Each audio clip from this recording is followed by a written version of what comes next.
2025-26 ఆర్థిక సంవత్సరంలో దేశీయ రక్షణ ఉత్పత్తుల వార్షిక విలువ మునుపెన్నడూ లేని విధంగా 1,78,000 కోట్ల రూపాయల ఆల్ టైమ్ హై రికార్డు స్థాయికి చేరుకుంది.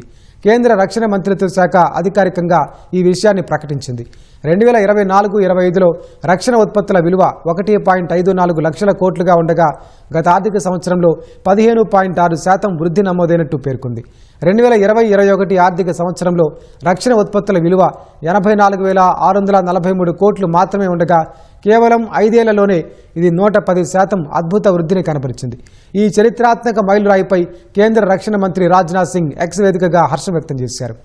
2013-14 ఆర్థిక సంవత్సరంలో దేశీయ రక్షణ ఉత్పత్తి కేవలం 43,746 కోట్లు ఉండగా గడిచిన 12 ఏళ్లలో అది దాదాపు 4 రెట్లు పెరిగినట్లు చెప్పారు.